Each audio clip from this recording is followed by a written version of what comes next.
The British, bested at Dunkirk, were in danger of having to surrender to Germany. And if America allowed that to happen, Britain would be unable to make any more payments to America on their debt from the Great War. On the 17th of June in 1940, the new leader of France broadcast over the radio that all Frenchmen should lay down their arms, and Hitler called Churchill to ask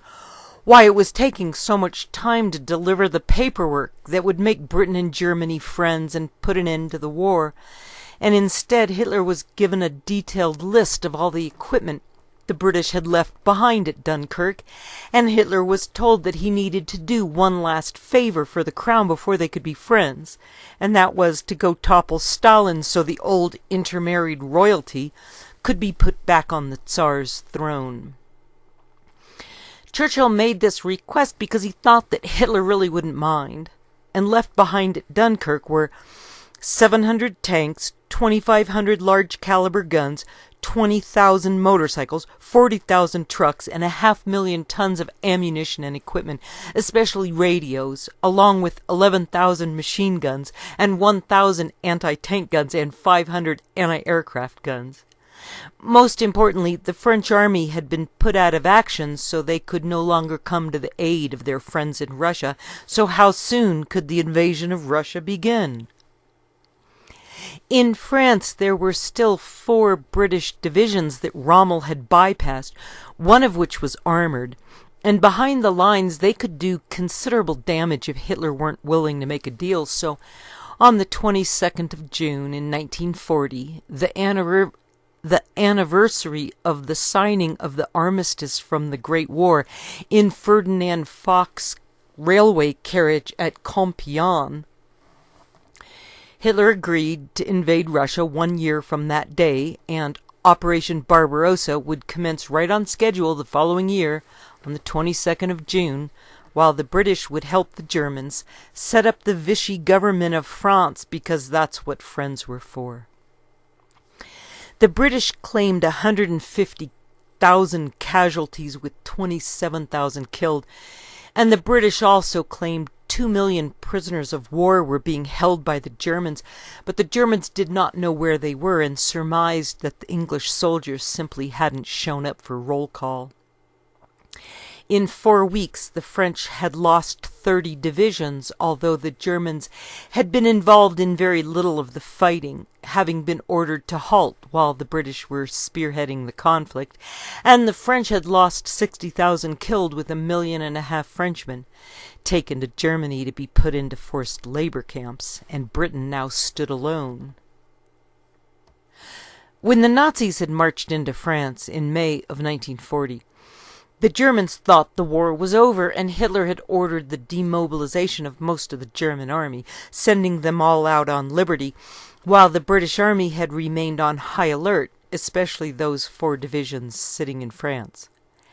As soon as the Barbarossa Agreement was made,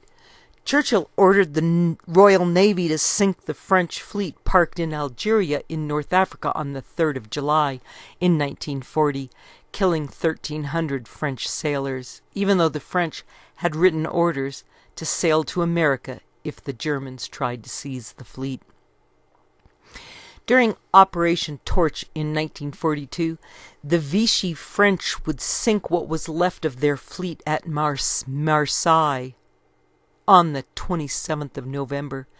to keep it out of the hands of the British. And Charles de Gaulle was very upset because he wanted the ships to be turned over to Britain, not scuttled. And it was a heartbreaking day as the French destroyed 77 ships, including 3 battleships, 7 cruisers, 15 destroyers, 13 torpedo boats, 6 sloops, 9 patrol boats, 20 auxiliary ships, 28 tugs, and 12 submarines. The British had bombed the Italian fleet at Taranto in November of 1940, the week after FDR was elected to his 3rd term, and they used 21 Swordfish biplane torpedo bombers launched from an aircraft carrier, and 2 months later German dive bombers hit the British carrier, but it would be repaired. The sinking of the Italian fleet had been planned for the anniversary of the Battle of Trafalgar on the 21st of October, but a fire on board the carrier caused the attack to be postponed until the 11th of November, and Armistice Day was as much of a statement as Trafalgar would have been. To fight the French Napoleon, Britain had formed the first coalition in 1792 that ended with the French in control of Italy and Belgium, and then the second coalition had included Russia fighting with Britain against Napoleon. And when Napoleon went to Egypt in 1798 and found the Rosetta Stone, the British sank almost all of the French ships on the 1st of August, including 11 ships of the line, and with France weakened, the Russians drove all Napoleon's French out of Italy's Po Valley, with the lovely port of Trieste gracing its northern edge. Even though the Russians were allies with Britain for the second coalition, the British began boarding and searching Russian ships, so the Russians withdrew in 1799 from the second coalition, something for which the British never forgave them, blaming Russia for Britain having to fight Napoleon for another 16 years. Napoleon's revolutionary France had declared war on the Holy Roman Empire on the 20th of April in 1792, and the first coalition that Britain drummed up against the French included Austria, Prussia, Spain, Portugal, Naples, and some German barons and dukes, and the Ottomans threw in with the British. Together, these could not stop Napoleon, and in the second coalition, Napoleon fought these same players, including Russia and Sweden this time, although Prussia stayed out and Spain sided with France. And when Napoleon was severely set back by the Muslims in Egypt, he signed a peace treaty at Amiens with the British in 1802, but it would last only a year, and the Peace of Amiens would be broken by Britain's refusal to leave Malta at the request of the Russians. The first coalition had ended on the 18th of October in 1797, with the French Republic winning in Italy and in Flanders and in the Rhineland. And the second coalition would start up the following year, and the French would beat the Austrians at the Battle of Hohenlinden, and the Austrians sued for peace on Christmas Day in 1800.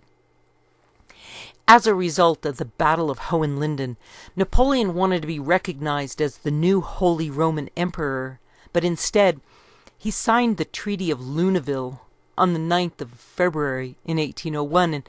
that treaty gave Trieste to Austria, so in future they would stay out of the war. The British were still at war with the French, even though all the coalition partners had made peace with Napoleon, and the abolition of this second coalition with the Treaty of Luneville awarded Napoleon the ability to sail over to conquer America, but instead his soldiers got sick with yellow fever in Haiti, and he sold Louisiana to Jefferson, who used British banks to finance the purchase. The Patriarch Pierre Dupont arranged the sale on the 30th of April in 1803, the same day Hitler would die, and the Austrians would be brought back into the Napoleonic Wars for the Third Coalition due to a dispute over Salzburg and Berchtesgaden. The Third Coalition would have the same players, with Sweden brought back in and Bavaria staying out, and during the Third Coalition, Britain was also fighting in Portugal and Spain that was called the Peninsular Campaign, and right before the Third Coalition ended at the Battle of Austerlitz, Admiral Nelson sank the French fleet at Trafalgar on the 21st of October in 1805. Nelson's 27 British ships of the line sank 33 French and Spanish ships without losing one single British vessel. But Nelson paid for the victory with his life, dying aboard his flagship, the HMS Victory. The Third Coalition would end 6 weeks later in a victory for the French at Austerlitz on the 2nd of December in 1805, and that would put an end to the Holy Roman Empire with the signing of the Treaty of Pressburg and Austerlitz was where Napoleon used his famous tactic of feigning weakness on his right flank, enticing the Austrians to attack, and then plugging the gap with forces brought up from the south. And as a result of that battle, Austria lost Trieste and Britain won Hanover. Britain would also benefit from the Napoleonic Wars by taking possession of the island of Malta in the Mediterranean that was 8 miles wide and 17 miles long, and Malta was 60 miles south of Sicily and 200 miles away from the coast of North Africa, and the Royal Navy would thereafter use the island as a storage depot and marshalling yard.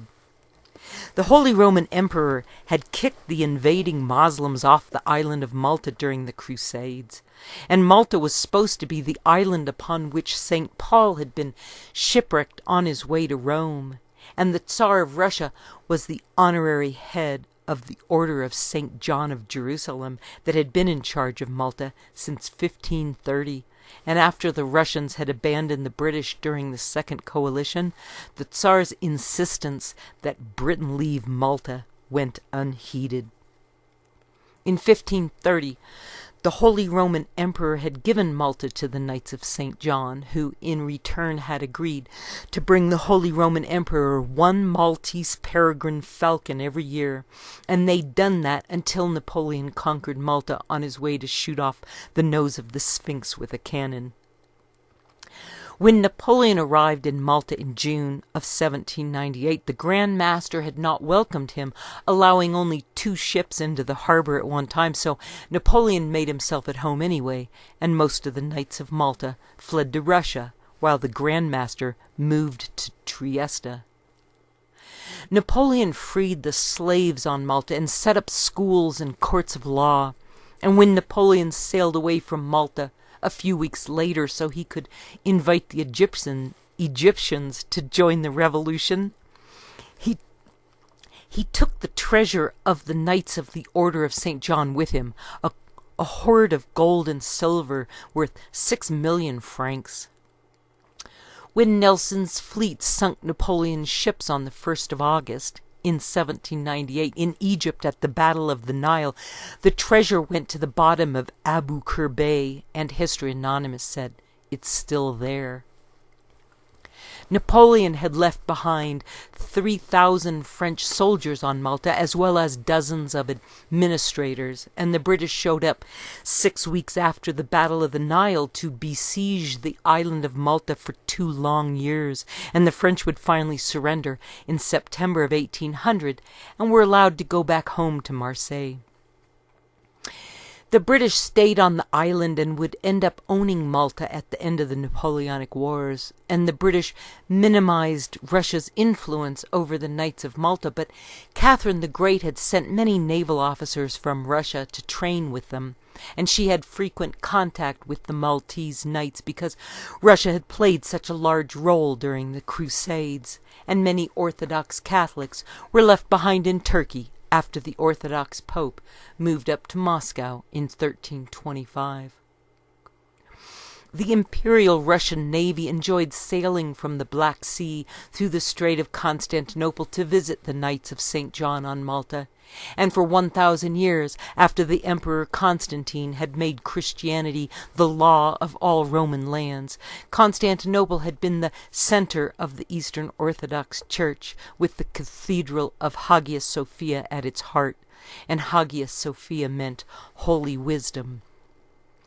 As the centuries passed, the Eastern Church and the Church in Rome grew ever farther apart, so that during the Crusades, the Western Knights caused trouble for the Eastern Orthodox Christians who seemed too foreign compared to their own Western Roman traditions, especially when it came to iconoclasm and iconography.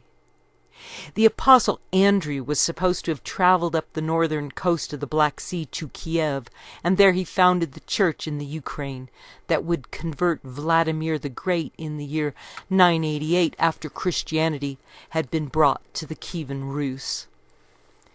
As the Russians embraced the Orthodox Church, they never lost contact with their mother religion in Constantinople, and the old believers would mourn as deeply as Jews mourned for their own lost temple when Constantinople was overrun by Muslims. When the Reds took over Russia in 1917, the Orthodox Church sided with the Whites because the Tsar was the head of the church, a monarch appointed by God, and the communists needed to cut the church down to size so it wouldn't compete with the new government of Soviets. And it would not be until another Vladimir appeared to bring the churches and monasteries back to life in all their glory, and he would rebuild them even better than before. As missionaries had carried Eastern Christianity up the Danube River through Bulgaria and Romania into Bosnia and Serbia, and as far as the Danube would take them up into Slovakia, and then as far north as Estonia, they left behind in their wake countless Eastern Orthodox churches in Greater Greece and throughout the Balkans. The Orthodox churches got along better with Muslims than the Roman Catholic for reasons unknown, and Orthodox churches were better able to shelter Orthodox Christians under Muslim occupation than Western Catholicism. The Roman Catholics were also hit hard by the Protestant Reformation that didn't put a dent in Orthodox Christianity, especially throughout the Balkans. There had been even in medieval times a strong quality of messianism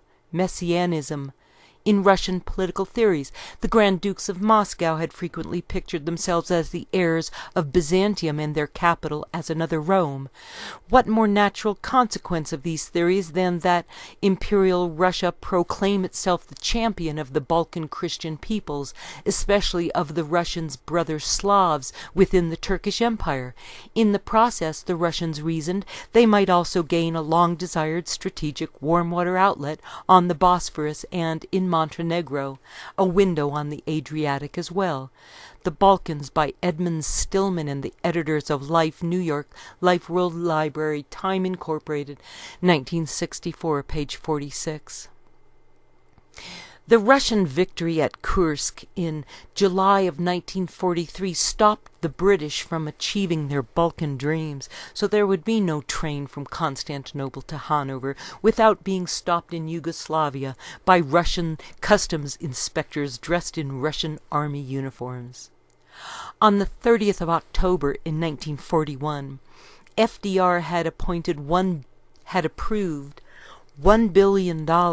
in Lend-Lease supplies to Russia, and the following day the destroyer USS Reuben James was torpedoed by U-552 near Iceland, killing more than 100 U.S. Navy sailors, the first loss of an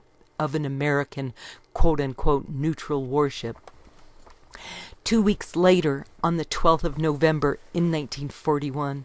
temperatures around Moscow dropped to 10 degrees Fahrenheit, and the Soviet Union launched ski troops for the first time against the freezing German forces near the city of Moscow, while the Germans started a new offensive against them as the muddy ground froze again. 12 days after the Battle of Moscow, the U.S. granted Lend-Lease to the Free French on the 24th of November in 1941, and 2 days later, on the 26th of November, a Japanese attack fleet of 33 warships and accompanying auxiliary craft, along with 6 aircraft carriers, sailed from northern Japan for the Hawaiian Islands. 2 days after that, on the 28th of November, German panzers were on the outskirts of Moscow, and 1 week later, on the 4th of December in 1941, the temperature on the Moscow front fell to 31 degrees below 0 Fahrenheit, and all German attacks were failing in what would turn out to be the coldest European winter of the century. The Germans called off the attack on Moscow on the 5th of December in 1941, even though they were now only 11 miles away, and the Russians counterattacked during a heavy blizzard. The following summer, in the hot burning sands of North Africa, Rommel seized Tobruk on the 21st of June in 1942, and Tobruk was the key to both Libya and Egypt, and 33,000 British surrendered without a fight, giving up 2,000 vehicles, 2,000 tons of fuel, and 5,000 tons of rations to the Germans, along with a very large number of tanks and 800,000 rounds of artillery ammunition and 13 million rounds of small arms ammo. 4 months earlier in Singapore, 130,000 British had surrendered to the Japanese on the 15th of February in 1942, and Churchill was in Washington, D.C. on that fatidic day when Tobruk fell, but instead of agreeing to a British capitulation in the face of hopeless inevitability, FDR brushed aside Churchill's boozy argument that if Hitler cut a deal with Churchill right away, the British and the Germans could join together to defeat both Russia and Japan, and instead, FDR told Churchill that the Americans would be landing in North Africa in 4 months, and Rommel went home to get yelled at by Hitler. The British general in charge of the fall of Tobruk was promoted and then immediately shot down by the Germans on the 7th of August after he commandeered a Red Cross plane to go on R&R in Cairo, although some versions said that he was on his way from Cairo to take up his new post, and the dead general was named William Gott, and he had been taking orders from Auchinleck, who had told Gott that orders from Cairo had been to not hold Tobruk. After the plane crash,